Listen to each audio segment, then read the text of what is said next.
पुराने जमाने की बात है। अरब के एक छोटे से कस्बे में एक गरीब मगर ईमानदार किसान रहता था। उसका नाम हारिस था। वह दिन रात मेहनत करता, मगर किस्मत उस पर मेहरबान न थी। जमीन बंजर हो चुकी थी, बारिशें बंद थीं और घर में फाके का आलम था। इसके बावजूद वह हर हाल में कहता, मेरी तकदीर मेरे रब के हाथ में है। एक दिन जब सूरज आग बरसा रहा था, हारिस अपने खेत में बैठा सोच रहा था कि अब क्या करे। बीवी बीमार, बच्चे भूखे और खलिहान खाली। उसने दिल ही दिल में दुआ की, ए अल्लाह, तू सबका राज जानता है, मेरी हालत भी देख ले। मगर दिल के किसी कोने में एक छोटी सी मायूसी ने जगह बना ली थी। उसी शाम एक अजनबी मुसाफिर उसके दरवाजे पर आया।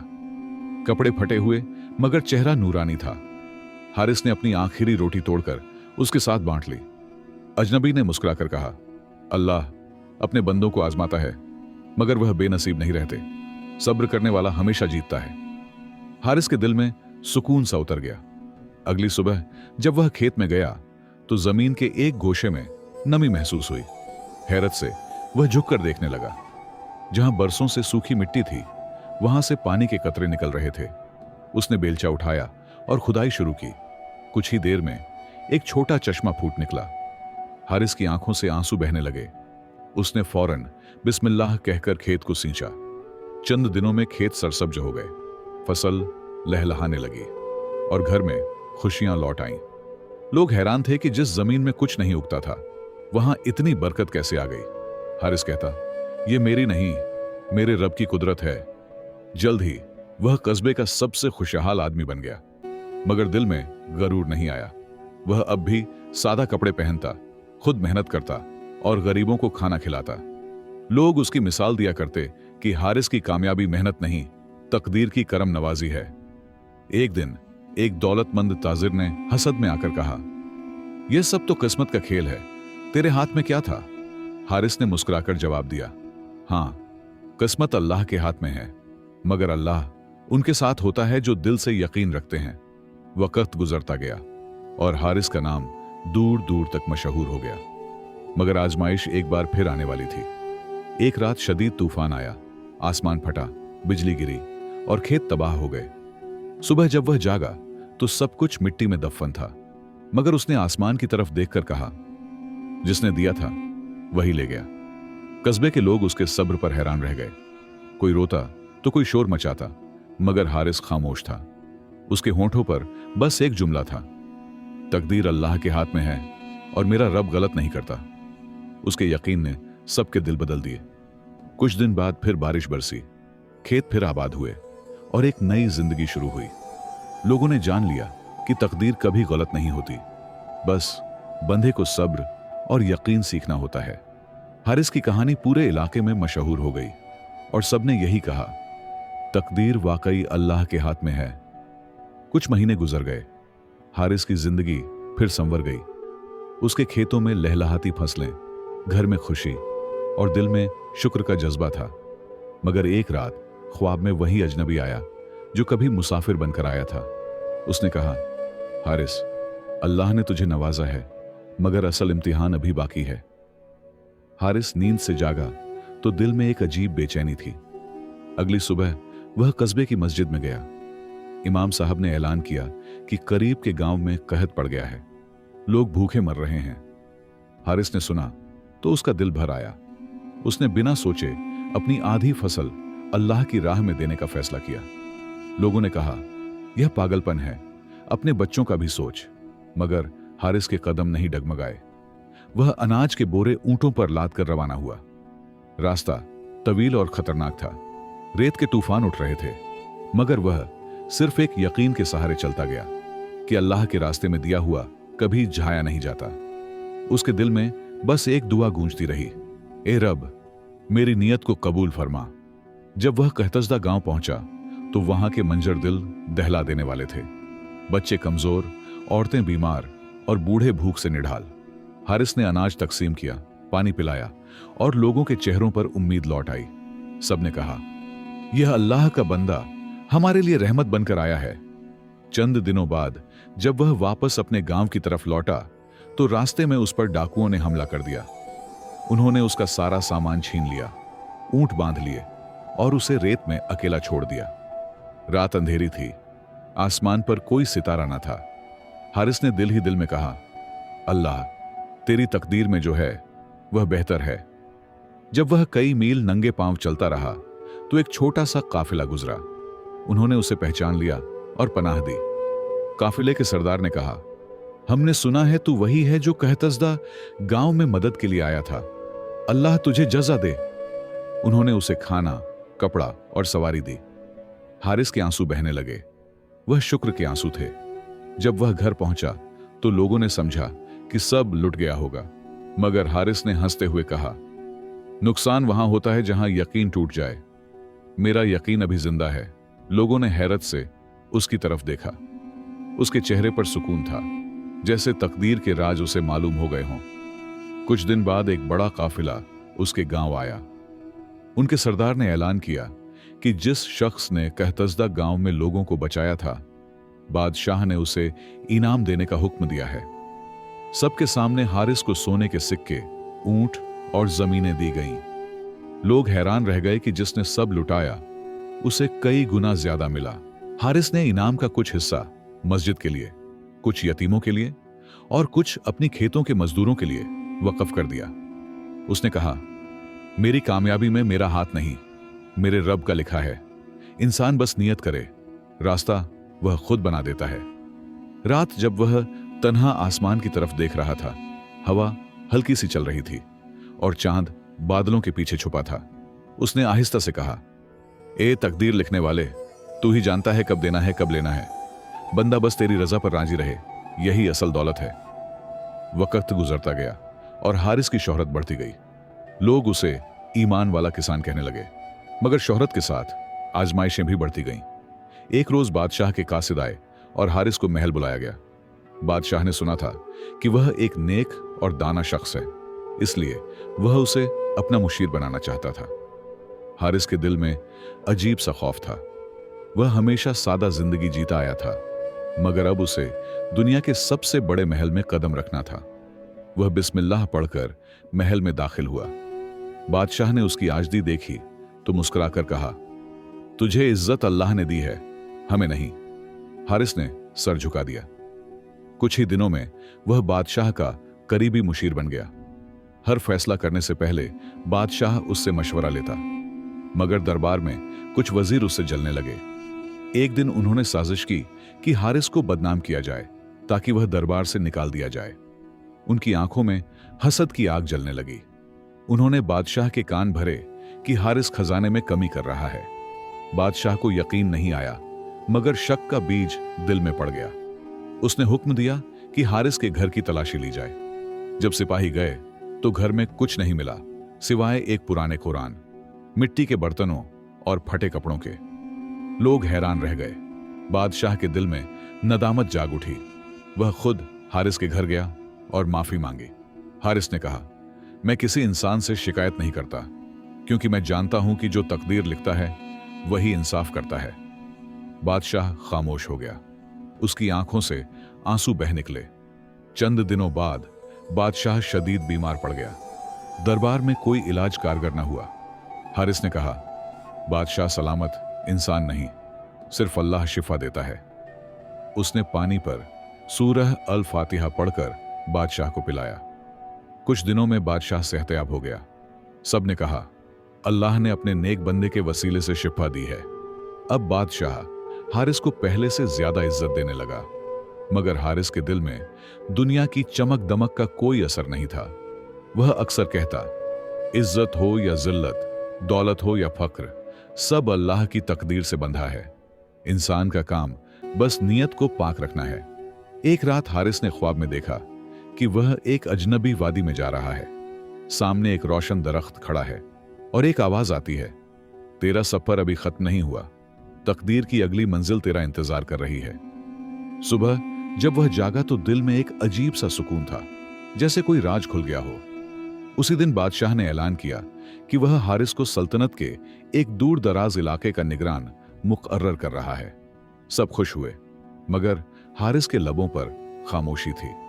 उसने बस इतना कहा, जहां रब का हुक्म वही मेरा रास्ता है। वह अपनी ऊंटनी पर सवार हुआ और काफिले के साथ रवाना हो गया। रास्ते में रेत के तूफान, प्यास और तन्हाई ने उसका इम्तिहान लिया, मगर उसका यकीन कायम रहा। वह हर कदम पर कहता, ए अल्लाह, तेरी तकदीर के हर मोड़ पर तेरी रहमत है, चाहे मैं उसे समझ ना सकूं। उसके लबों पर बस यही दुआ थी, मेरा अंजाम ईमान पर हो। सफर कई दिनों तक जारी रहा। तेज धूप, सूखी हवाएं और रेत के तूफानों के बावजूद हारिस के कदम नहीं रुके। आखिरकार वह सल्तनत के उस इलाके में पहुंचा जो वीरान और बेआबाद था। वहां के लोग खौफ और गुर्बत में जिंदगी गुजार रहे थे। हारिस ने दिल में अज़्म किया कि वह यहां अमन और इंसाफ कायम करेगा। उसने सबसे पहले लोगों को इकट्ठा किया, उनसे नरमी से बात की, उनकी परेशानियां सुनी, उन्हें बताया कि हर मुश्किल का हल सब्र और इत्तेहाद में है। लोग उसकी बातों से मुतासिर हुए। उन्होंने कई बरस बाद उम्मीद की किरण देखी। हारिस ने कहा, यह जमीन तुम्हारी है, मगर असल मालिक अल्लाह है। मेहनत करो, दुआ करो, बरकत आएगी। उसने पानी के कुएं खुदवाए, ज़राअत का इंतजाम किया और जुल्म खत्म किया। चंद ही महीनों में वह बंजर इलाका एक नखलिस्तान में बदल गया। खेत सरसब्ज हो गए, बाजार आबाद हो गए और लोगों के चेहरों पर मुस्कुराहट लौट आई। सब कहते, यह अल्लाह की रहमत है जो हारिस के हाथों जाहिर हुई। मगर शैतान इंसानों के दिलों में वसवसे डालने से बाज नहीं रहता। कुछ लालची सरदारों ने सोचा कि अगर हारिस चला गया तो हमारी ताकत खत्म हो जाएगी। उन्होंने खुफिया मंजूबा बनाया कि हारिस पर गद्दारी का इल्जाम लगाकर बादशाह को खत भेजें। वह चाहते थे कि उसे सल्तनत से निकाल दिया जाए। एक रात उन्होंने बादशाह को झूठा पैगाम भेजा कि हारिस वहां के लोगों को बगावत पर उकसा रहा है। बादशाह को गुस्सा आ गया। उसने फौरन फौज भेजने का हुक्म दिया। जब सिपाही वहां पहुंचे तो हारिस मस्जिद में नमाज पढ़ रहा था। उसने न मुजाहमत की न खौफ दिखाया, सिर्फ कहा, अल्लाह का फैसला जो भी हो बेहतर है। उसे गिरफ्तार करके महल लाया गया। दरबार में शोर था, सब उसे गद्दार कह रहे थे। बादशाह ने खामोशी से उसकी तरफ देखा और कहा, मैंने तुझ पर भरोसा किया था, क्या तूने वो तोड़ दिया? हारिस ने झुककर जवाब दिया, मैं इंसानों को खुश करने नहीं आया, मैं अल्लाह को राजी करने आया हूं। सच हमेशा रोशन होता है, चाहे देर से। बादशाह ने कैद का हुक्म दिया। हारिस को जंजीरों में जकड़कर कैद खाने में डाल दिया गया। रात अंधेरी थी, जमीन ठंडी, मगर उसके दिल में सुकून था। वह आसमान की तरफ देखकर कहता, ए रब, अगर यह तेरे लिखे में है तो मैं इस पर राजी हूं। तू जानता है मैंने जुल्म नहीं किया। कई दिन गुजर गए। एक रात बादशाह ने ख्वाब देखा कि एक नूरानी शख्स कहता है, तुमने अल्लाह के नेक बंदे पर जुल्म किया है, अगर तौबा न की तो तुम्हारी सल्तनत खत्म हो जाएगी। बादशाह हड़बड़ाकर जागा, पसीने में डूबा हुआ। फौरन हुक्म दिया कि हारिस को रिहा किया जाए। जब हारिस को दरबार में बुलाया गया, बादशाह उसके कदमों में गिर पड़ा। उसने कहा, मुझे माफ कर दे, मैंने तुझ पर झूठा इल्जाम लगा दिया। हारिस ने मुस्कुराकर कहा, बादशाह सलामत, इंसान गलती करता है, मगर तकदीर कभी गलत नहीं होती। अल्लाह ने चाहा कि तुम सच जान लो, सो जान लिया। बादशाह ने न सिर्फ उसे आजाद किया, बल्कि उसे सल्तनत का वजीर ए अदल बना दिया। पूरा दरबार गूंज उठा, अल्लाहू अकबर। उस दिन सबने देखा कि जो बंदा अल्लाह पर यकीन रखता है, उसे कोई कैद, कोई इल्जाम, कोई साजिश नुकसान नहीं पहुंचा सकती, क्योंकि तकदीर हमेशा अल्लाह के हाथ में होती है। अब हारिस सल्तनत का वजीर ए अदल बन चुका था। वह इंसाफ का ऐसा निजाम लाया जिसमें अमीर और गरीब बराबर थे। लोग दूर दूर से मुकदमे लेकर आते और उसकी ईमानदारी से मुतमिन लौटते। बादशाह अक्सर कहता, अल्लाह ने हमें एक ऐसा बंदा दिया है जिसका दिल दुनिया से नहीं, खुदा से जुड़ा है। मगर हारिस के लिए यह सब आर्जी था। वह जानता था इज्जत भी इम्तिहान है। एक दिन दरबार में एक अजीब मुकदमा आया। एक शख्स ने दावा किया कि हारिस की बनाई जमीन दरअसल उसके बाप की है। वह गरीब और बूढ़ा था, मगर सच्चाई उसके लहजे में झलक रही थी। हारिस ने बादशाह से कहा, अगर यह जमीन वाकई उसकी है तो मैं खुशी से वापस देता हूं। दुनियावी मिल्कियत मेरे ईमान से ज्यादा कीमती नहीं। तहकीकात शुरू हुई, पुराने कागजात लाए गए। आखिरकार साबित हो गया कि जमीन वाकई उस बूढ़े के खानदान की थी, मगर वक्त के साथ वो कागजात खो गए थे। हारिस ने बिना देर किए सब कुछ उसके हवाले कर दिया। बादशाह ने हैरत से कहा, तूने सल्तनत का कीमती हिस्सा दे दिया, तुझे दुख नहीं हुआ? हारिस ने जवाब दिया, मेरा रब देने वाला है, यह सब उसी का था। लोगों ने इस वाकये को ईमान की सबसे बड़ी मिसाल कहा, मगर वही सरदार जो पहले उसके दुश्मन थे फिर साजिशों में लग गए। उन्होंने सोचा, ये आदमी जितना नेक बनता जाएगा बादशाह के दिल में उतनी ही जगह पाता जाएगा, इसे खत्म करना ही बेहतर है। इस बार उनकी चाल पहले से ज्यादा खतरनाक थी। उन्होंने झर खरीदा और खुफिया तौर पर हारिस के खाने में मिलाया, मगर अल्लाह की तकदीर कुछ और थी। उस दिन हारिस ने रोजा रखा हुआ था, उसने खाना नहीं खाया। रात को जब बादशाह ने वही खाना खाया तो जहर असर कर गया।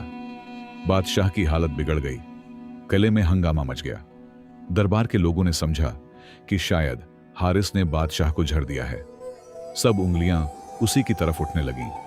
उसे फौरन गिरफ्तार कर लिया गया, मगर हारिस खामोश रहा। उसने दिल ही दिल में कहा, ए अल्लाह, तू बेहतर जानता है कि मैं बेकसूर हूं।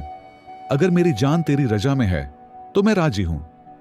रात के आखिरी पहर बादशाह को ख्वाब में वही नूरानी चेहरा नजर आया जिसने पहले भी उसे तंबीह की थी। आवाज आई, जिस पर तुमने जुल्म किया है वो तुम्हारा खैर ख्वाह है, झड़ देने वाले तुम्हारे अपने दरबारी हैं। बादशाह चौंक कर जागा। फज्र से पहले ही उसने सबको दरबार में बुलवा लिया। जब साजिशियों से तफ्तीश हुई तो सब कुछ खुल गया। वो सब कांपने लगे। बादशाह ने फौरन हारिस को रिहा करने का हुक्म दिया। हारिस दरबार में दाखिल हुआ तो सबके सर झुक गए।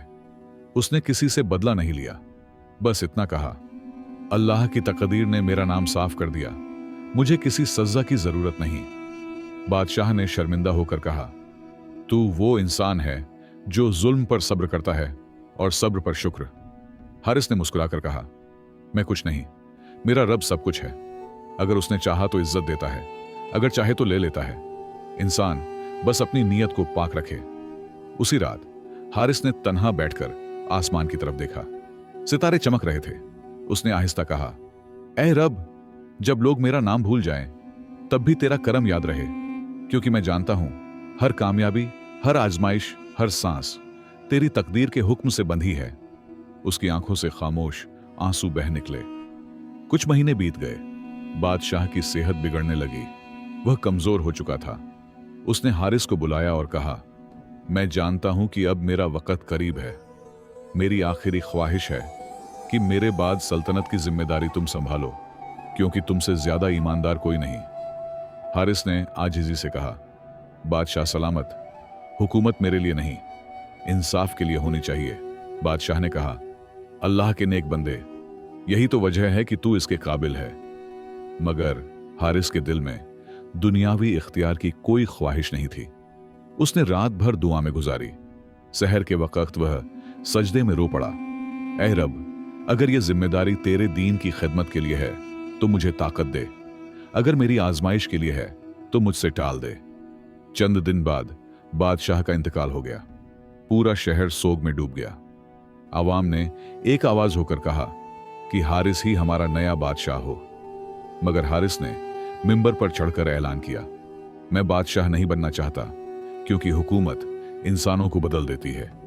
मैं वही किसान बनकर रहना चाहता हूं जो तकदीर पर यकीन रखता है। लोगों ने हैरत से देखा कि जिसे पूरी सल्तनत पेश की जा रही थी वह बिना लालच सब कुछ छोड़कर चला गया। उसने अपनी ऊंटनी पर कुरान रखा, बीवी और बच्चों को साथ लिया और शहर छोड़ दिया। उसने कहा, मैं वहां जा रहा हूं जहां मेरा रब मुझे ले जाएगा। वह बेहतर जानता है कि मेरे लिए क्या मुकद्दर है। कुछ महीने बाद एक दूसरे इलाके में वही किसान हारिस लोगों को कुरान की तालीम देने लगा। बच्चे, जवान और बूढ़े सब उसके दरस में बैठते। वह उन्हें बताता कि तकदीर पर यकीन कमजोर ना करो, क्योंकि जो तुम्हारे लिए लिखा गया है वह तुम्हें जरूर मिलेगा, चाहे दुनिया उलट जाए। एक दिन जब वह दरस दे रहा था, एक सवार आया। उसने बताया कि सल्तनत पर हमला हुआ है, पुराने सरदारों ने बगावत कर दी है, आवाम रो रही है, सब कह रहे हैं कि काश हारिस वापस आ जाए। हारिस खामोश हो गया। कुछ लम्हों बाद बोला, अगर अल्लाह ने चाहा तो वह खुद रास्ता बना देगा।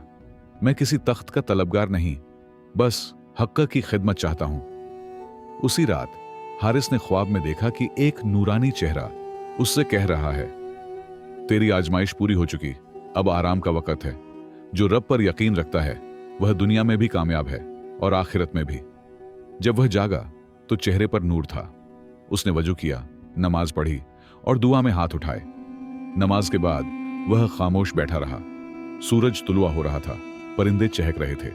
अचानक उसके लबों पर मुस्कुराहट आई। उसने आसमान की तरफ देखा और आहिस्ता से कहा, अल्लाह की तकदीर सबसे खूबसूरत है। और फिर वह सजदे में गया। वही सजदा उसकी आखिरी सांस बन गया। जब लोगों ने देखा तो उसके चेहरे पर सुकून और रोशनी थी। पूरा गांव रो रहा था, मगर हर दिल मुतमिन था। एक बच्चे ने कहा, उस्ताद ने हमें सिखाया था कि जो तकदीर पर यकीन रखे वह कभी नहीं हारता। लोग उसकी कब्र पर आकर दुआएं मांगते, क्योंकि वह दिलों में ईमान जगा गया था। यूं हारिस की जिंदगी खत्म हुई, मगर उसका सबक जिंदा रहा। लोग हमेशा कहते, मेहनत करो, दुआ मांगो, मगर नतीजे को अपने रब पर छोड़ दो, क्योंकि तकदीर इंसान के हाथ में नहीं बल्कि अल्लाह के हाथ में है। यही ईमान, यही सुकून, यही असल कामयाबी है। अखलाकी सबक, इंसान अपनी मेहनत से कोशिश कर सकता है, मगर नतीजा हमेशा अल्लाह की तकदीर तय करती है।